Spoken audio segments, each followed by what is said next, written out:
One of my Wave Surf Club members requested me to analyze Galaxy Fight Club GCOIN. So here it is. We'll talk about this crypto called Galaxy Fight Club today. Now, what exactly is this? We'll see what that is. We'll see what's great. What are the concerns that I have? What are the risks? And what should you really be doing? Well, to begin with, what's so great about this? Well, Galaxy Fight Club is a player versus player cross IP gaming platform, right? What does that mean? It's basically you have a bunch of players who bring in their NFTs and they can start battling each other. As simple as that. Now the battle scenarios can be different. You can have like a tournament style, a knockout style, one-on-one, team on team, etc. So those are the different mechanics, but essentially it's nothing but a player versus player uh, kind of a model where you bring in your NFTs. They've integrated with several major NFTs projects that are already there, like Bored Ape, Yacht Club, and so on. What's so great about them? Well, the first thing, or the rather second thing that's great about them, is a great team and the partners that they have. Right? If you go and check out the team, well, you can see that the chief game officer, for instance, he has 5 years experience in the gaming industry. Right? He started his career in some gaming companies. He's worked in one of the top four largest game publishers in Vietnam. He worked on some interesting top games earlier, so that's some pretty good experience out there.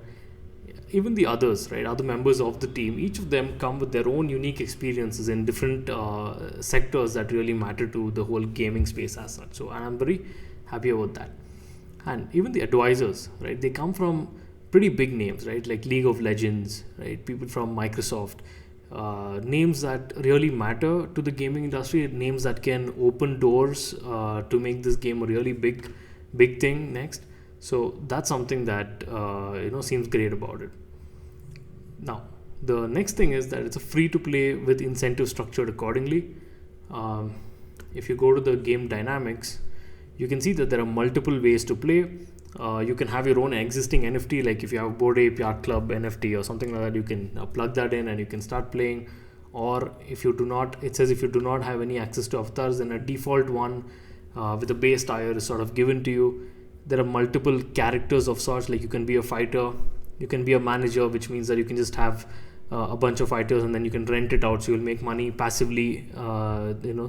Then there are trainers, there are scholars, etc. There are different avatars, so you don't have, it's not restricted.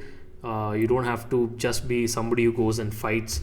There are a bit of strategic thinking kind of roles as well. So they are trying to bring in a broader spectrum of users, so to say, by doing that. And the trade volume on OpenSea is pretty decent. If you go to their OpenSea page, you can see that. Let me open that. Yeah, if you see this OpenSea page, you can see that they've had a total about 7,800 odd Ethereum volume. There are about 3,000 owners, of which 31% are unique. So that's pretty decent at this point of time. However, I have a lot of concerns, right? The first one being that there is a very limited roadmap. Now, if you look at the roadmap, this is still the 2022 roadmap, right? What are they doing in quarter 1, quarter 2, quarter 4, etc. A little bit about what they're doing in Jan, Feb, March. So they're trying to update it, but this is mostly on the marketing focus front. What are they going to do in terms of the product? Not really mentioned because we're already in 2023. So that's a bit of a concern, because I would like to see where this project is headed, and being such a small project, I definitely want to know what they're up to.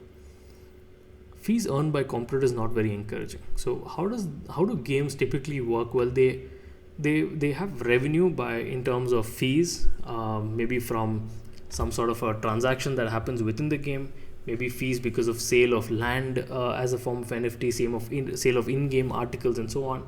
Now, if you compare fees of other games, right now, barring Illuvium, others like Decentral Game, Axie Infinity, they're all at like 3.9, 4.3 million. Not so great to justify their valuation, because if you look at their valuation, they're probably in billions. So that's not something that is very encouraging. Next, in the last 1 year, just 197,000 transactions. Right. So what I did, I went to the Polygon Explorer and I checked out the contract of this game. And if you see this, they have just about 197,000 transactions, right? 197k transactions. If you look at the kind of transactions, see, many of them are not just transfers but claims, swaps. There were a few forging and so on, all part of the game. That's pretty less, right? To be honest, it's pretty less, especially for a game, because you have a number of transactions that keep happening. People are constantly playing. So that's pretty less, right? Now I wanted to check why is this so less. So I went and saw their Discord group, but they have a decent number of people on Discord, right? About 36,000 people on Discord. They have roughly about 6,400 on Telegram. So what really seems to be the problem? Well, I'm not really sure. There are a few other risks as well. Now the first thing is the game is not intuitive. I tried to play the game, right? I connected my wallet, I signed up, I verified my email, but where exactly is the play button? I'm not able to find the play button. Right? And this is a big problem, because if you're not able to play the game, then what exactly is the game for? It's not very intuitive at all, and that probably shows in terms of their extremely low usage. Right? So what I did, I went on D-App Radar to check how many unique users actually play this, and if you look at in the last 24 hours, that's about six unique addresses that have actually interacted with the game. In the last 7 days, that's about 33, and in the last 30 days, that's just about 200. Right? You cannot have a game in 30 days where only 200 people are playing. That's insanely bad. Right? And the next big thing is the high dilution, right? 30 to 100% dilution in 3 years. Right? That's how it's headed right now. If you look at number of tokens in circulation, it's just about 30 million. Total supply is about 150 million. So it's actually 15% to, it's about more than 70% dilution for sure in the next few years.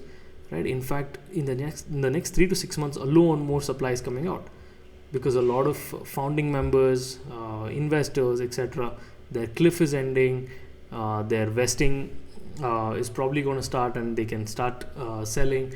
So there's a lot of tokens that's going to come out in the next 3 to 6 months as well.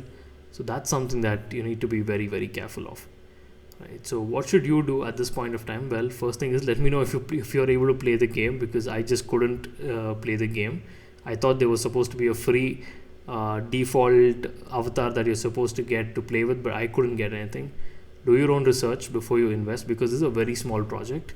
Right? If you look at their market cap, they are barely at 500,000 market cap. Right? Trading volumes are 18,000, very small at this point of time. Fully diluted is also about 2.8 million, extremely small, very high risk, but potentially very high return if things go great. At this point of time, though, I don't think things will go great for this game, at least. Now, do comment on what you think about this. Do comment on other videos that other cryptos that you would like me to analyze, and I'll try and do that. And lastly, subscribe to the channel, tell your friends about it, and welcome to the Wave Crypto Club.